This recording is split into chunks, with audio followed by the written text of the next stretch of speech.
Hey, what is going on, guys? Natasha here. Today I have Adrian, we have Brandon, otherwise known as Sana, as well as Lim LY4 Yang. If you guys don't know them, they are pro players from Singapore, Team Resurgence to be precise, and they have just won the MPL Mobile Legends Bang Bang Season 5, and that is really exciting to us all. So, just before we start, right, I have a question about your usernames. So, your name is LY4, but the thing is, it's LY4, LY4, LY4. So, can I know why you're called that? I think LY4 firstly is my initials and my favorite number, but I didn't want it to just be LY4 because it looked so short and it just didn't look nice lah. So I just tried adding more and more LY4s. And then I felt like LY4 looks the nicest. So yeah, that was how my IGN got LY4. Yeah. That was so anti-climax. Yeah. But among the Chinese, right, the number 4 is... Yeah, I know a lot of Chinese don't favorable. really Yeah. think it's a good number. Like it's an inauspicious number, but I'm not really that religious, so yeah, it's fine. I like the number. He's owning it. Bad luck, I take the bad luck and I give it to you. See? See what you see? Okay, so Brandon, your IGN is Sana. So why Sana? I'm actually a bit embarrassed to say this, but I think I had this username when I was 1-2 years back, because I was a fanboy of toys. I'm not sure if you all know the Korean group Toys. Yes, I'm a fanboy of toys last time . But now not so much already. But basically, I really like this member in Toys. It's a Japanese member called Sana. So yeah, that's where I got my name from. So now that you're no longer a Twice fanboy, which K-pop team replaced that? Actually, I never followed any K-pop already. Yeah. Okay, so you kept Sana because Can Sana's change his always in your username heart. sooner. Yeah, it's a bit hard to change now because everyone knows me already. So I'm stuck with it But So it's okay, do you regret it? No, it's short and sweet It's fine. Okay, I was just telling Rachel earlier that your name is Sana because you're over there. Get it? Bahasa Melayu, Sana means over there. Yeah. He didn't laugh like Rachel did. Oh no! No, because I got hear all these comments already. Okay, fine. That's fair. Okay, so enough banter. I have my first question for you guys, for both of you. How does it feel winning MPL? Okay, sorry. This question is actually for LY4. How does it feel to win MPL for a second time? Is that like a goal you've always wanted to have? I'm definitely very happy and satisfied with it because actually I've not been winning competitions for quite some time already, ever since MPL Season 1. So definitely very happy about it. And ever since I won MPL Season 1, I've always been trying to work hard to win another MPL season. So I would say yes, this is my goal and I finally achieved it. Dang, if he ends up winning 3 in a row, that'll be crazy. Yeah, the 3-peat. I'm trying. Yeah. All right, cool. Sana, so this season's MPL is different from the previous 4, where it was played entirely online due to the COVID-19 pandemic. Yeah. Did that somehow affect your team's performance having to play without a live audience? Actually, I would say no, because we have been playing online the whole time, even before COVID. So I think it's very natural for us, and I believe that if there's a live audience, I think everybody would still be nervous whether they go how many times, like they go 5 times to MPL already, going to a very big audience, they'll still be nervous So I think I would say it didn't affect Yeah. Okay, so basically like a cheering crowd doesn't give you more semangat or anything. No, it actually gives us more pressure. Yeah. Pressure. Yes. Okay, so curiously, you guys wear headphones, right? When you're on stage, when you're playing, right? So when people are yelling from the crowd and all that, you guys can hear it through your headphones. No, we can't really hear it, but I think it's just having a live stage, a big crowd that watches us play, and then it just makes us feel very tensed up compared when we are playing at home without an audience. So yeah, when we're at home, we definitely feel more relaxed. Okay, so for any case, if you guys are more pressured, right, when you guys play, what's the word? Does it make you play better or worse by any chance? I think usually people play worse because they tend to choke, and like when they feel very pressured, they cannot think properly, and then they do very reckless stuff.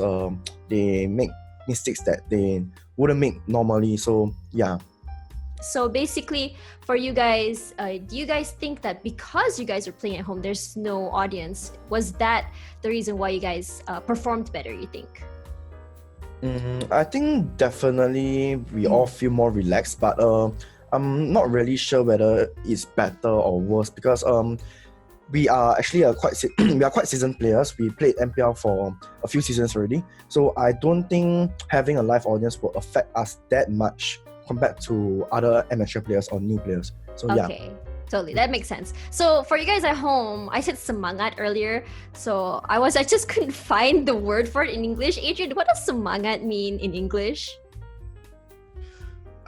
Spirited, I suppose. Yeah, more spirited, morale boosted. Morale boosted. Yeah. Wow, his language is better than ours. Yeah. Okay, so used to semangat. Yeah, semangat. So for us in Malaysia, we say semangat. Okay, and also Singapore as well, if you guys speak bahasa Melayu. Okay, so my third question for you guys. So this is a very interesting question. So if you can see right now, most teams that play Mobile Legends is usually like one team is based always in that one specific country. Am I correct? So like right now, all of your team members are from Singapore. So if you look at other games like Dota 2 or all that, you have players from all over the world bunched up into one team and playing. So do you think that could happen to Mobile Legends anytime soon? I think it has a lot of potential for that to happen because most of the professional players, I would say most of the better players are actually all from Indonesia. So if organizations from Singapore and Malaysia are willing to fork out that kind of capital to recruit players from Indonesia, definitely this kind of thing will happen very soon. Yeah. All right, cool. So let's go back into the semi-final and the final against GeekFam. We all know that you lost to GeekFam 2-0 in the upper bracket semi-final, but went on to beat them 3-1 in the final. So, Sana, what do you think were the factors that led to this reversal? Did you guys huddle and think about what we should do against GeekFam? But however, some observers did point out that GeekFam went into the finals being a tad overconfident. So what do you have to say to that? After the loss to GeekFam 2-0, I think we finally realized like what our lineup is lacking or what our lineup would be better with. So we had some time to analyze all our past games and finally like build up the best comp that our 5 members can make up lah. So I think this new comp was more successful than the previous one we used to fight Big Fam, and after fighting Big Fam like during the regular season and after the upper bracket final already, we already sort of know what they are gonna do already lah. So basically we understand them very well already. So I think that's a very, very big factor that helped us to win the 3-1 lah.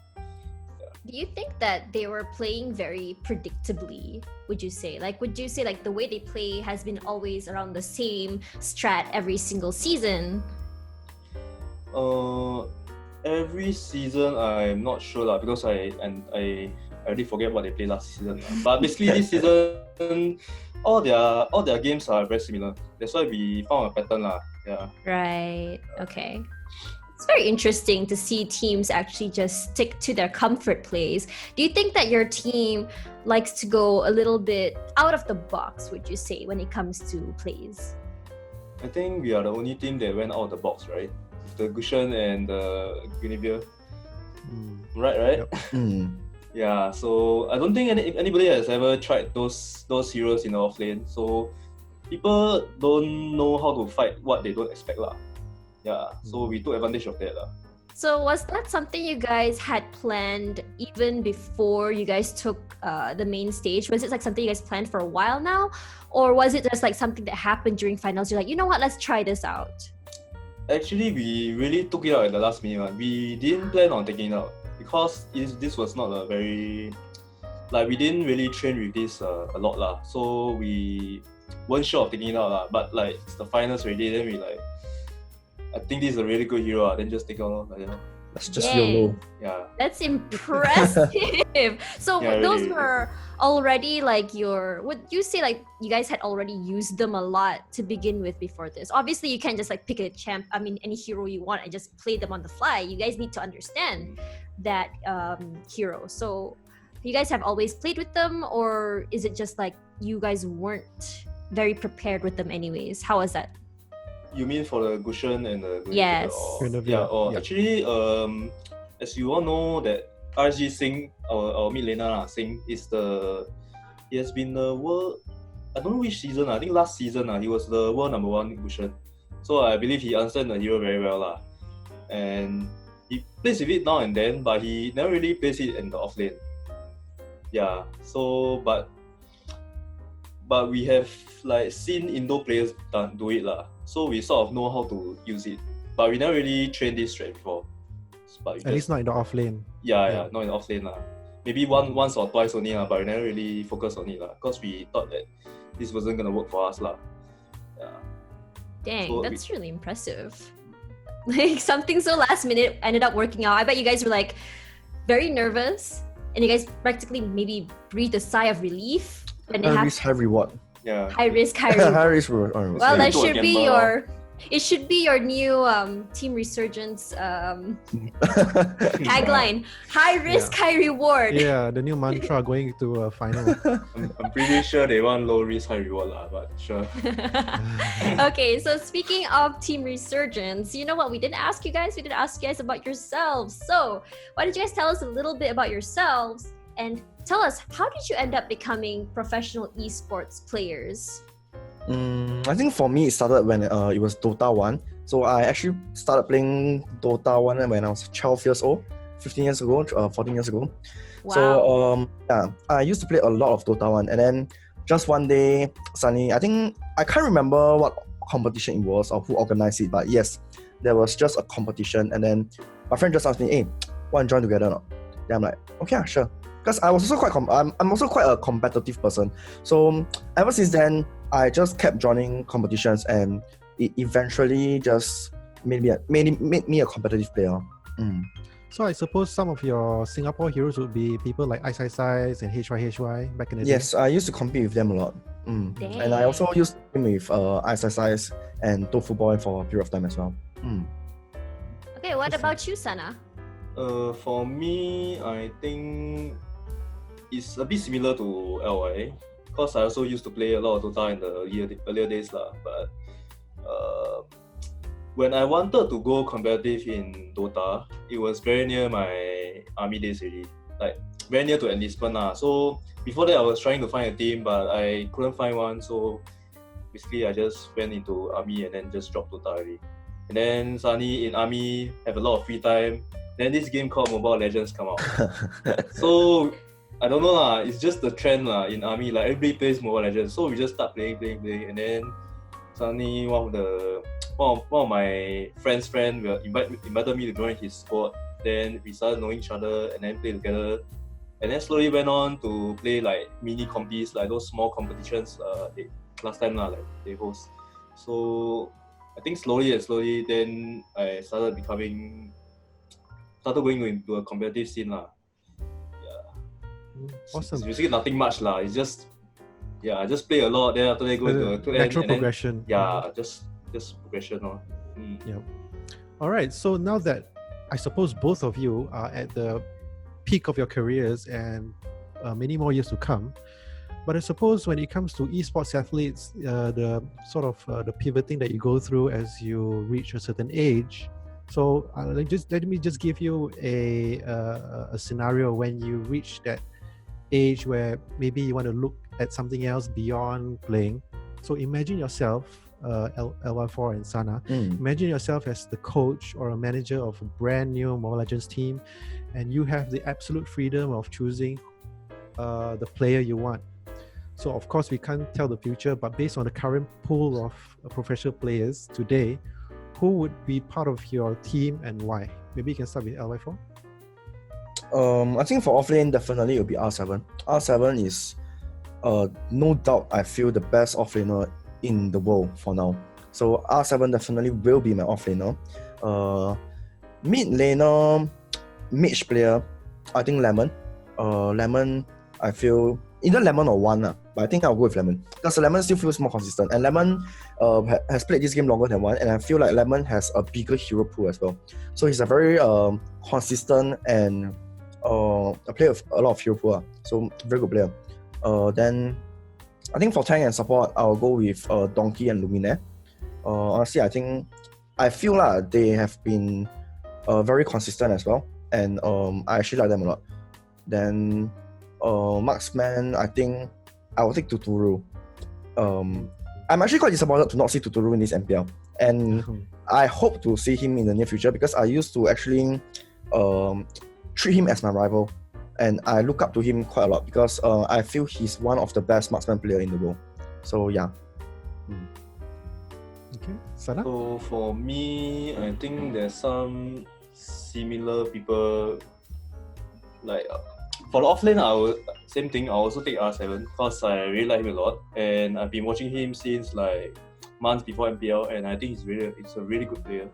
And for my mid, if you are following the current meta right now, my mid and marksman will either be Lemon or Xin.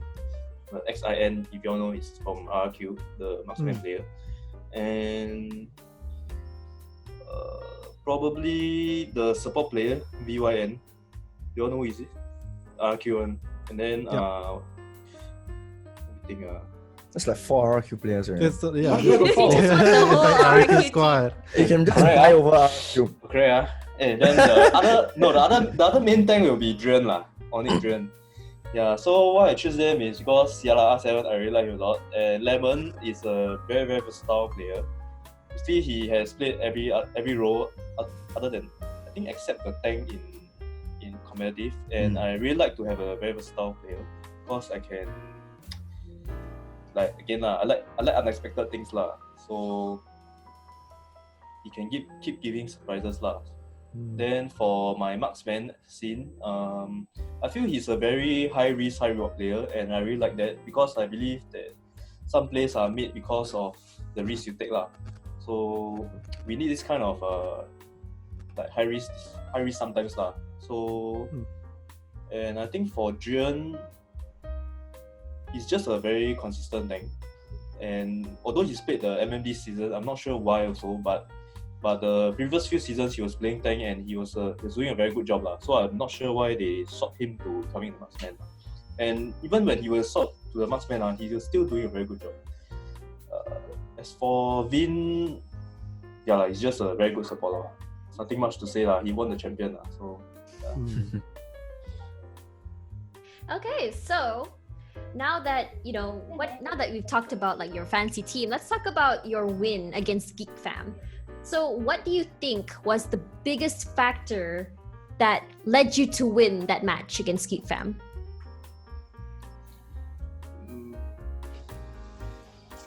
I think our team spirit and morale was good. It gave us the confidence that we needed. And then definitely preparation, strategizing, all are very important factors as well. So we just planned a lot before this Geek Fam game. Because we already lost to them 0-2, so we could actually study them and prepare even more. So yeah, with all the preparation that we made, we just went into the game and just played against them and won. So before that, you said like you lost to them 0-2, right? So what happened during that game that changed toward finals, and how confident were you when you were about to meet them again? I think after the 0-2 losses, it just made us realize which gameplay suited us the most. So from then, we actually changed our whole gameplay, and we chose like we after the losses, we were sure like this strategy is meant for us. We are going to bring this strategy tomorrow and win tomorrow. So and then after that we played Orange Esports and we 2-0 Orange Esports. So that even made us more sure that this is the right track we are going. So from then our morale was boosted from Orange Esports and we were confident after that. That's very, very interesting and very awesome as well. Congratulations for that. Thanks. So let's dissect more about your preparation against GeekFam after your 0-2 loss. Were you able to identify perhaps a certain player or a certain lineup of heroes that were really putting a strain on your games? Maybe a specific rotation that they pulled off that you didn't want to face anymore. Could you explain more about that? I think our team was just really scared of Zon's hero, basically the catching heroes lah. And I think you all don't know, but he's the Malaysian #1 Kufra, and he has been playing a very, very good Kufra the whole playoffs. So we were pretty scared of that lah. So and because the main point is that whenever he picks this Kufra, his support player will pick something to like always work together with him. So it's very scary lah when he can jump you at any point of the map and you don't know where he is, and then he has someone behind him always. So this is one scary part for us also lah, because sometimes we have to we don't know, we can't cover all the pushers lah, so we don't really know where they are also, and they can jump from anywhere. Yeah, that's a scary thing. I think the most scary thing about his Kufra is his ulti flicker play. His ulti flicker plays are very on point, and it just catches you the moment that you wouldn't expect it. Like I've experienced it quite a few times myself, so yeah, I actually respect his Kufra a lot. So going into the games, I suppose you banned his Kufra or you came up with counter heroes, or? I think most of the games we just ban it. Is it? Right? I think most of the games I can't remember whether we ban it or not. I think we either ban it or we snatch it. We don't give him at all. Yeah, we never give him at all, if I recall correctly. So you're saying, like, if he doesn't have that Kufra, you guys wouldn't have any other problems of going against GeekFam? Definitely, there was another hero that was a major issue, which is Natalia. Because the thing about GeekFam is they actually have a very good gameplay against Natalia. So this Natalia pick, they can play it very well, and then they can fight it very well also. So it puts us in a disadvantageous situation where we must just ban it because we cannot play it and we cannot give them. So that pick, if you realize, we ban it mostly after every game, after the second game. Yeah, actually, if you all realize, right, when we played the upper bracket finals, we played one game on Natalia, and then they had this exact same lineup with this Terisla using Arrival. Then we wanted to try again in the grand final, and then they still use this strat, and then we still can't beat it. So we just decided like, no, we just stop using Natalia because it's not working out for well. It's not working out for us lah. Yeah. All right, got it. Okay, so let's talk a little bit about how you guys train. So without revealing any secrets, I don't want you guys to tell the whole world like your strategies and stuff. Could you share with us some details of your team's daily training regimens? How does that go? I think there isn't really a secret as well. It's just hard work. Trust me, it's hard work. Every night we just play together. Then after playing, maybe some days we theory craft together. So it's just massive playing and theory crafting, and that's what makes us the champions. So how many hours per day do you guys train usually? Because I've heard of teams doing 12 hours per day. Do you guys go that extreme? We can't go that extreme lah, because to be honest, our team has a lot of working adults, and some of us have a family as well. So usually our hours are only after every like work finish and like done with their family time lah. Basically like maybe 2-3 hours in the night, or maybe 3-4 hours lah. Somewhere around there lah. It's like that every day lah. So yeah. We only stop when Brendan stops. Do you know how that compares to the other professional MLBB teams out there? Do you know if they train more hours, or perhaps some of their players are actually full-time gamers who stay in gaming houses to play the entirety of the day? I know Malaysia teams who have their own gaming houses, they definitely train more than us. But what I can say is, I think it's more of effective, efficient trainings as well. We don't just blindly go into like ranked games and then just play without any thinking or strategy behind. Like before you go into training, you must have a goal, like what you want to achieve through this training, and then you basically just have a target to improve on for every training. Then that's how you bit by bit improve and then reach the high level. So the number of hours alone are not necessarily the benchmark that determines the failure or success Yes, of the team. I actually Rather agree. the efficient use of your time together, right? Correct. I say train smart, not train hard. I like that. I like that a lot. Train smart. So Train that- smart and train hard. Exactly. I Train like smart that a and lot. train hard. So basically, when you guys theory craft, how does that go usually? I think most of our theory crafting is just like discussing about the meta, discussing which heroes are viable or not, and then discussing about drafts. So basically, if say there's like a nerf or a rebalance, how long does it take for you guys to adapt to the meta change? Say about 1 to 2 weeks lah. Actually, most of the new meta changes come from the Indonesian side.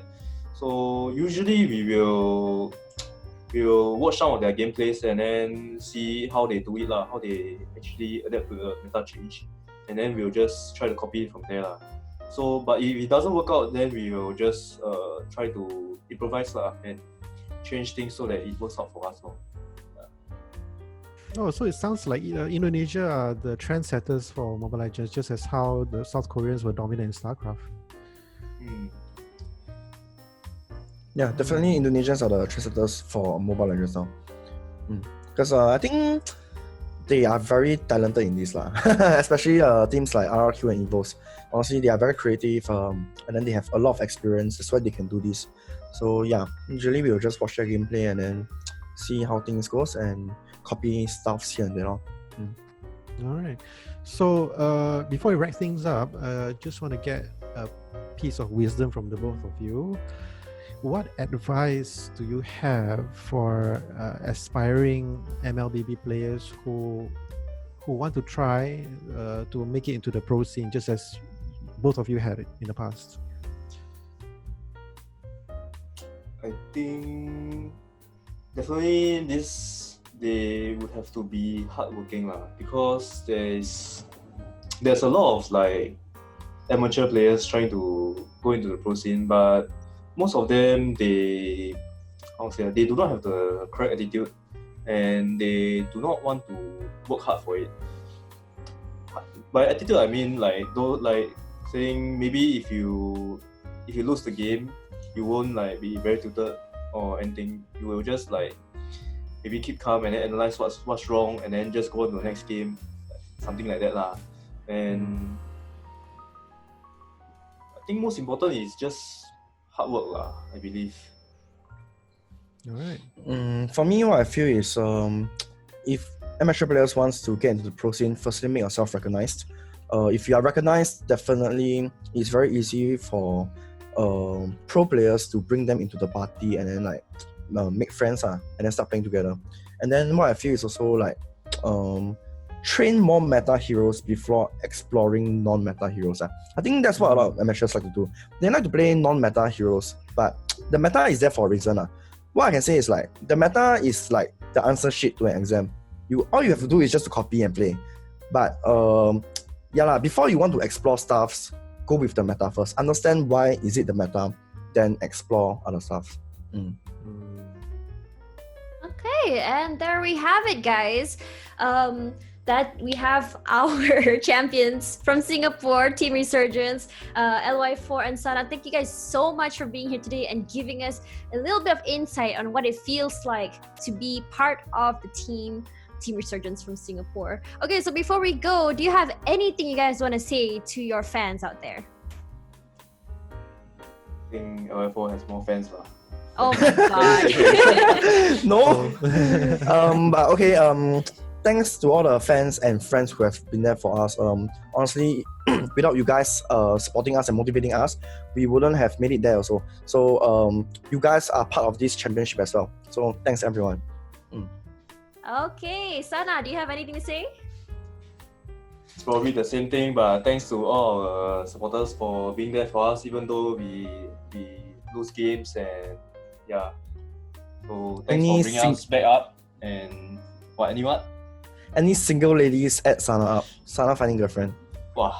Jesus. Oh, okay, it quickly became like a Tinder dating thing. Just kidding.